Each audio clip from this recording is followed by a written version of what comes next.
ज्यादा सोचने की वजह से बार बार आपको घबराहट होती है और आपका हार्ट भी जोर जोर से धड़कता है और बार बार नेगेटिव विचार आपके दिमाग में आते हैं, तो इससे ज़्यादा सोचने वाली बीमारी से बचने के लिए, इस बीमारी को दूर करने के लिए आज हम आपको एक बौद्ध भिक्षुक की कहानी के माध्यम से आपकी समस्या का हल बताएंगे। तो आज इस कहानी को पूरा देखें ताकि आप भी इस कहानी को सुनने के बाद आपकी समस्याओं से छुटकारा पा सकेंगे।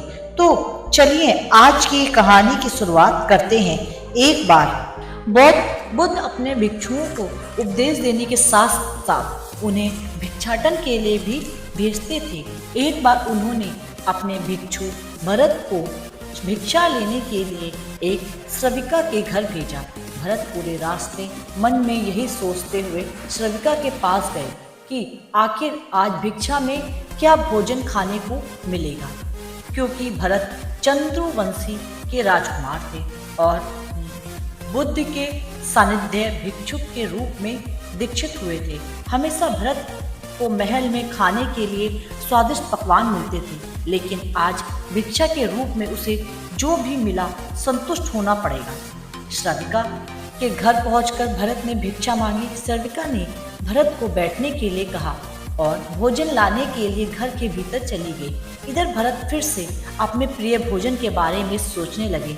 जैसे ही श्रविका भोजन लेकर आई तो भरत अचंभित रह गए। भरत ने देखा श्रविका ने उसके लिए उसके पसंदीदा पकवान परोसे हैं और अपने प्रिय भोजन को देखकर वह खुश हो गए। भोजन ग्रहण करते हुए भरत सोच रहे थे कि महल में तो उन्हें भोजन के बाद विश्राम करने की आदत है, लेकिन आज उन्हें भोजन के बाद वापस तेज धूप में चलकर आश्रम जाना होगा। लेकिन भोजन के बाद श्रविका ने भरत को कुछ समय के लिए विश्राम करने के लिए आग्रह किया। भरत फिर से खुश हुए कि आखिर आज उनके मन की सारी इच्छाएं पूरी हो रही हैं। इसके बाद भरत कुछ देर के लिए विश्राम करने लगे, लेकिन विश्राम करते हुए भी लेटे लेटे वह सोचने लगे कि आज तो मुझे भोजन के बाद विश्राम करने को मिल गया, लेकिन ऐसा रोज रोज नहीं होगा। जब भरत विश्राम के बाद उठे तो श्रविका ने कहा कि आप जब तक चाहे यहाँ ठहर सकते हैं। भरत अब समझ गए कि कोई संयोग नहीं हो सकता। उन्होंने श्रविका से कहा कि मुझे क्षमा कीजिए, क्या आप मेरा मन पढ़ सकती हैं? श्रविका ने हाँ में उत्तर दिया। कहा हाँ, मैं मन पढ़ सकती हूँ।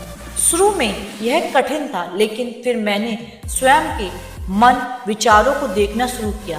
पहले मेरे विचारों की संख्या अनगिनत हुआ करती थी, लेकिन इसके बाद मैंने विचारों पर ध्यान केंद्रित किया, बिना पक्ष विपक्ष के अपने विचारों को देखने लगी। इस तरह से धीरे धीरे मेरे मन में विचारों की संख्या कम होती गई और सारे व्यर्थ विचार दूर हो गए। इसके बाद से ही मैं दूसरों के मन में चल रहे विचारों को पढ़ लेती हूँ। हालांकि श्रविका की बात सुनकर भरत घबरा गए। इसके बाद भरत ने श्रविका से आज्ञा ली और आश्रम के लिए निकल पड़े।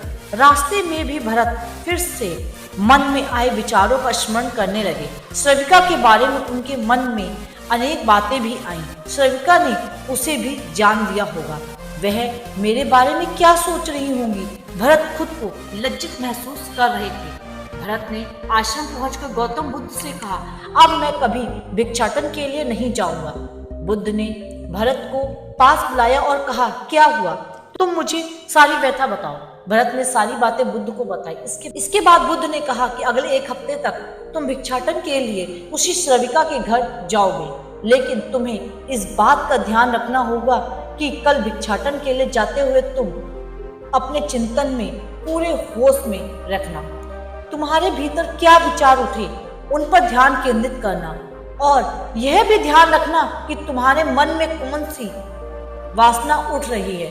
तुम कल इन सभी चीजों को ध्यान में रखकर जाना। इसके बाद मुझे वापस आकर बताना। अगले दिन भरत भिक्षाटन के लिए गए। बुद्ध ने बताया अनुसार वे पूरे रास्ते अपने होश को जागृत रखते हुए चल रहे थे। जब श्रविका का घर आया तो भरत ने भिक्षा मांगी। उनके भीतर कोई भी वासना नहीं थी और ना ही कोई विचार उत्पन्न हो रहे थे, क्योंकि उसने अपने मन पे पूरी जागृति रखा हुआ। भरत ने भिक्षा ली और आश्रम के लिए चल दिए। भरत ने बुद्ध को प्रणाम किया और कहा, कि आज उसे जिस आनंद की अनुभूति हुई वो आनंद उसे पहले कभी नहीं मिला।